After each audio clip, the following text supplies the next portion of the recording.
ಹೊಳೆನರಸೀಪುರ ತಾಲೂಕಿನ ಶ್ರವಣೂರು ಗ್ರಾಮದಲ್ಲಿ ನೂತನವಾಗಿ ನಿರ್ಮಿಸಿರುವ ಶ್ರೀ ಶನಿದೇವರ ದೇವಸ್ಥಾನದ ಉದ್ಘಾಟನೆ ಮತ್ತು ನೂತನ ವಿಗ್ರಹ ಪ್ರತಿಷ್ಠಾಪನೆ ಮಾಡಲಾಯಿತು.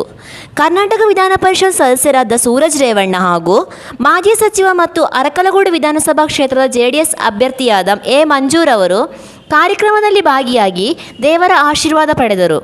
ದೇವಸ್ಥಾನದ ಉದ್ಘಾಟನೆ ಮತ್ತು ನೂತನ ವಿಗ್ರಹದ ಪ್ರತಿಷ್ಠಾಪನೆ ಪ್ರಯುಕ್ತ ಶ್ರೀ ಶನೇಶ್ವರ ಸ್ವಾಮಿ ಗರುಡೇಶ್ವರ ಕೃಪಾಪೋಷಿತ ನಾಟಕ, ಶ್ರವಣೂರು ಮಂಡಳಿಯವರಿಂದ ಶ್ರೀ ನಟರಾಜ್ ಡ್ರಾಮಾ, ಸೀನರಿ ಸಾಲಿಗ್ರಾಮ ಇವರ ಭವ್ಯ ರಂಗ ಸಜ್ಜಿಕೆಯಲ್ಲಿ ರಾಜ ಸತ್ಯವೃತ ಎಂಬ ಪೌರಾಣಿಕ ನಾಟಕವನ್ನು ಚಿಟ್ಟನಹಳ್ಳಿ ಸಿದ್ದೇಶ್ವರ ಇವರ ನಿರ್ದೇಶನದಲ್ಲಿ ನಡೆಸಲಾಯಿತು.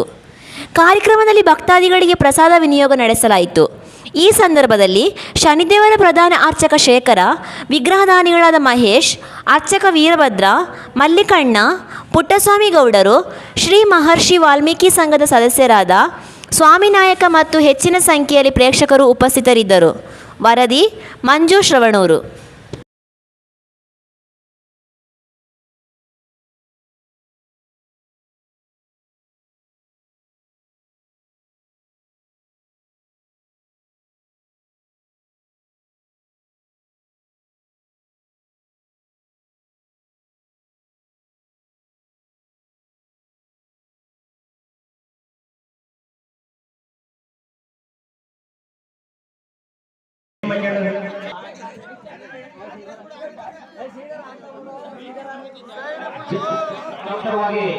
ಸಹಕಾರವನ್ನು ನೀಡಿದಂತಹ ಸುತ್ತಮುತ್ತಲಿನ ಎಲ್ಲ ಗ್ರಾಮಸ್ಥರಿಗೆ, ನಿರ್ಮಿತರಾದ ಎಲ್ಲ ಪ್ರೇಕ್ಷಕರಿಗೆ, ಎಲ್ಲ ತಾಯಂದರಿಗೆ ಹಾಗೂ ಎಲ್ಲ ಯುವ ಮುಖಂಡಗಳಿಗೂ ಕೂಡ ನಾಟಕ ಮಂಡಳಿಯ ಪರವಾಗಿ ಆತ್ಮೀಯವಾದಂತಹ ಸ್ವಾಗತವನ್ನು ಬಯಸಿದ್ದೇವೆ.